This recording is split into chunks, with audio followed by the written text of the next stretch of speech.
All right, we're going to look at how the brain operates normally and how it operates during a trauma and what happens when we get triggered from an unresolved trauma.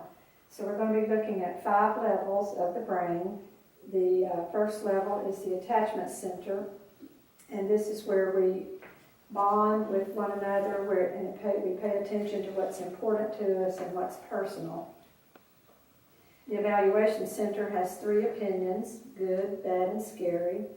It never changes its mind once it's decided that opinion, but it can be calmed by one of the other levels. The sharing center is where we share energy levels, we share a mind with each other, and we turn to joy. And the joy center is where we know what it's like us to do. We can have 3 points of view. We can focus our attention. And if this part of our brain is shut down, we lose several functions. The logic center is the left side of the brain, which is about words and explanations and how things fit into our life. If the logic center doesn't know what's going on from a trauma, it will make up something. Excuse me.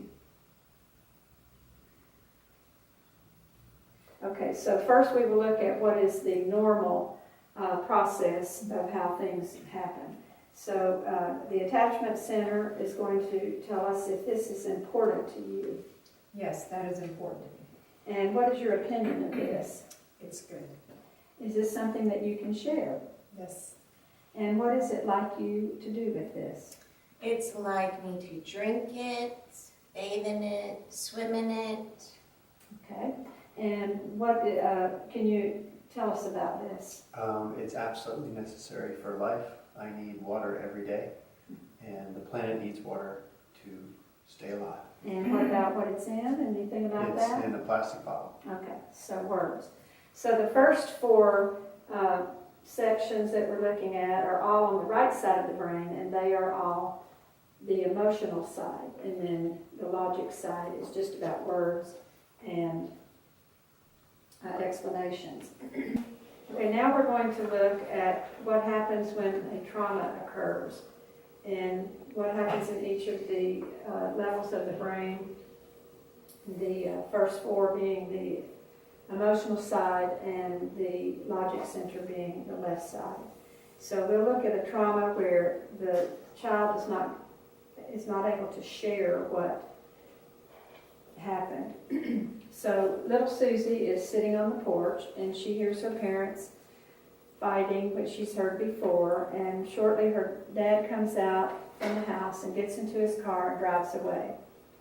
And he never comes back, and little Susie is left in the swing, uncomforted, upset, and alone, and she doesn't really understand what happened. So attachment center, is this important to you? Yes, I feel alone. And evaluation center, what is your opinion of this? It's bad, bad, bad. Sharing center, is this something that you were able to share? No, there's nobody to help. Now this is stored as a trauma because it didn't process through the other levels of the brain. And the child is left with this stored as unresolved, and it can go no further. And so the joy center doesn't really know what happened. I have identity damage. And then the left side has to make up something, some kind of an explanation using whatever's in front of them or whatever they're feeling. Lies, I'm bad, I'm unloved, nobody cares. Okay, now we're going to look at Susie is all grown up and what happens in the present when she gets triggered by something that pulls up this unresolved trauma.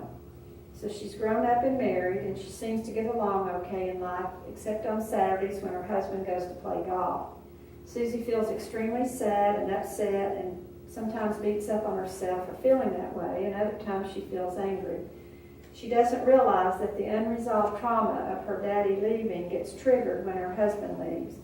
Her left brain tells her that it's something wrong with her and it's her husband's fault for how she is feeling. So attachment center, is this important to you? Yes, I feel alone. And evaluation center, what is your evaluation of this? I feel it's bad, bad, bad. And sharing center, is this something that you can share? I feel overwhelmed, hopeless, and my relational circuits go off. Joy center, I don't know what it's like me to do here. and the logic center, what is your explanation? Lies. He doesn't love me. I'm not important.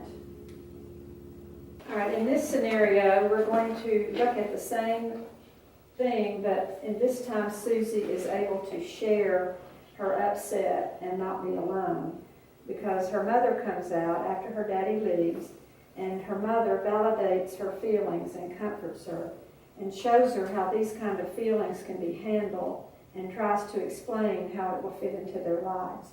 Is this important to you, attachment center? Yes, I feel loved. Is this important? What is your opinion of this evaluation center? I feel bad until someone comforts me. Sharing center? Someone helps me get back to joy. They care. And what is it like you and your people to do in a situation like this, Joy Center? I know how to go on. And Logic Center, what is an explanation that you can fit this into your life? I understand. I am loved and valuable. All right, in the last scenario where the trauma was shared with someone, it was really not a trauma, it was prevented a trauma because the child was not left, little Susie was not left upset and alone. So now we want to look at a scenario of what happens when we have to resolve the trauma later. We want to look at what each level needs in order to resolve it later. Attachment center, what do you need? I need a secure person, a secure bond with a safe person. And that safe person can be a counselor, a friend, or even Jesus. And evaluation center, what do you need? I need someone who can handle my emotions and help me process them. And that can be a person that's able to sit with us, or Jesus. And sharing center, what do you need? I need someone who can share the distress and be glad to be with me and help me return to joy.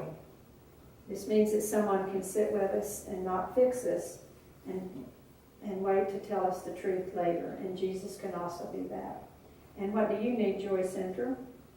I need someone who can show me a model of how we act like ourselves in this kind of situation. That means that we feel our feelings, we talk about what happened, we don't keep secrets, we find help. All of these are different ways to know how to act. Logic Center, what is the explanation that you can give? I need an explanation of how this fits into my life. It can be part of, we have to learn that it's part of our history. God can use it with others who hurt, and the truth will offset the lies that we believed. In the last scenario, we looked at what each of these levels needed in order to resolve an unresolved trauma. And if you noticed in the first four levels, each one needed someone. They needed a relationship. They needed someone to help them to be able to process. And so we want to look in this last scenario that Jesus can be that someone that each one needs, each of these levels need. So if you have Jesus Attachment Center, what do you feel? I am not alone. And Evaluation Center, if you have Jesus. I can stay connected in spite of fear. Sharing Center, if you have Jesus. I can stay relational. And Joy Center, if you have Jesus. I can act like myself. And Logic Center, if you have Jesus. I can suffer well. When a trauma is processed through all 5 levels, as we've looked at in these last 2 scenarios, the healing has changed things. Means that the trauma will not be triggered as easily, perhaps not at all. We will have peace. We will see our relationships improve because we are no longer making up things down in the logic center to explain what's going on. But after the healing, we will still need to learn missing brain skills, missing relational skills, and to grow in character and maturity.